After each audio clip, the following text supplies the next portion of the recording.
Hello, my lovelies. Happy Friday the 13th. Yes, I say happy because this is a magical, magical day. Throw out everything you thought you knew about the superstitious side and let's dive right in to what is actually comes from this day and what it was actually known for before the patriarch took over. So, before the patriarch took over, Friday the 13th was a day to celebrate and honor divine feminine power. Yes, you heard that correct. It was the day of the goddess, of goddess energy, of everything that fills yourself and I. It's a very, very, very, very, very powerful day for magic, creativity, examining emotions, art, bringing about all of those really authentic, vibey, just things that make us female, those qualities and those essences. It is a very magical day that we don't very often get to have the actual answers about because now we are living in patriarchal times. We are not living in times where we honor goddess energies. All of that has kind of been pushed aside. So today I just really wanted to talk to you about getting this whole mumbo jumbo of what we thought we knew out of the picture and really bring forth our power because today is about us as women. It is about everything that we hold inside. It is about what makes us up and what we have to contribute to the other side of society.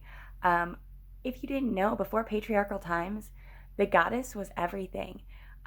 Women in history were seen as magic, they were seen as honorable, they were seen to have intuitive powers. We are the bridge between the spiritual realm and between the physical world. So let's talk about Friday the 13th and how it has to do with transformation, death, rebirth, and where it all originated from. So, when we think about the number 13, we think about the number of the phases the moon goes through in 1 year. Okay. Also, 13 is the average number of periods a woman has a year, or most people. You know what I mean? Everybody's a little different now, especially now that we do things like take contraceptives and do things that don't allow us to release naturally as we used to at one point in time. Um, so when we look at the number 13, we are looking at honoring the cycles, the connection between the celestial powers and ourselves. The number 13 was not unlucky. Now it is, but it was not before patriarchal times. It was a code of magic. There are ascension codes and gateway codes in the number 13. You are able to tap into your higher levels of self and experience them. You are also able to tap into different dimensions of reality using this number, and you are able to interact with beings from other realities as well, other dimensions as well. It holds so much infinite power, and there are also 13 sacred keys to life, 13 sacred laws that unlock the infinite. So those are all those really amazing things that come with the number 13.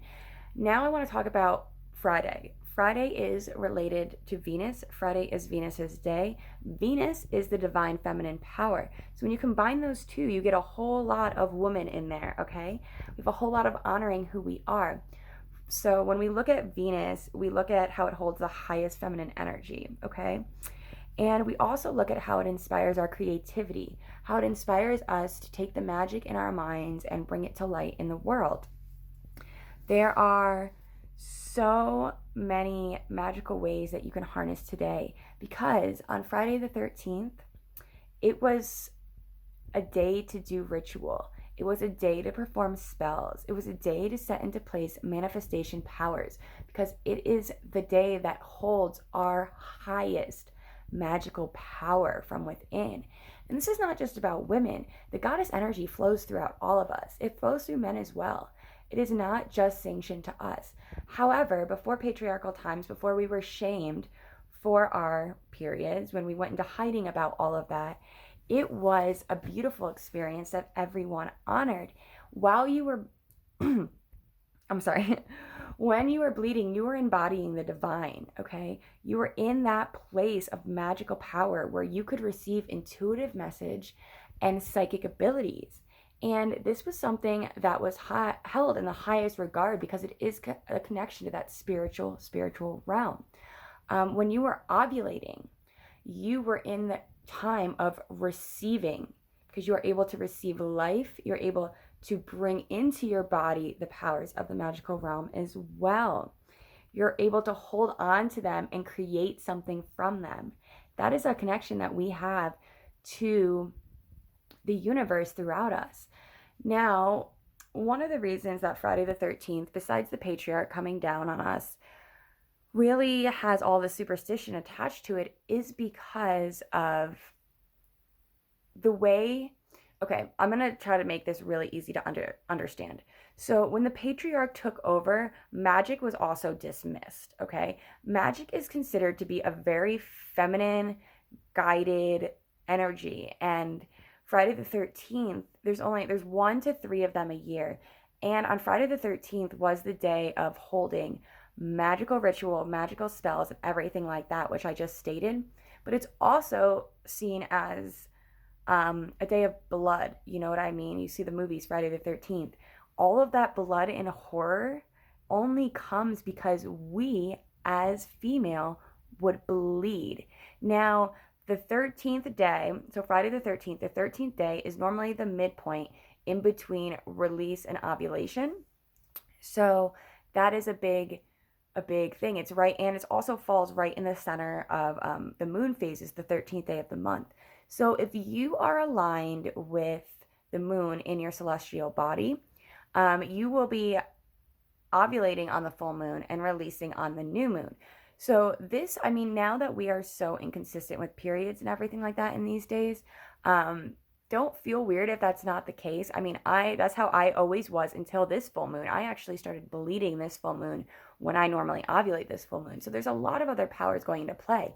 But backtracking to when we talk about Friday the 13th in superstitious form, it really is just the pushing down of feminine energy. We see it as blood and horror and all of this stuff because of, when we look back into pagan tradition, in the time of the goddess, the bleeding was honored, and Friday the 13th was used as a powerful day for rituals. The number 13 holds with it so many things. Besides 13 phases of the moon during a year, besides the average woman getting 13 periods, there are 13 sacred keys to life. Now, this isn't something we're going to talk about in the portal just because it's definitely more advanced than what we're looking at in this introductory experience. But all of these things go together. And when the patriarch took over, we dismissed the magic and we brought in more of a science aspect. You know what I mean? So we, again, cut those ties with our natural abilities and natural goddess energies and natural honoring that we used to be able to be a part of so frequently. It is a time about transformation and change.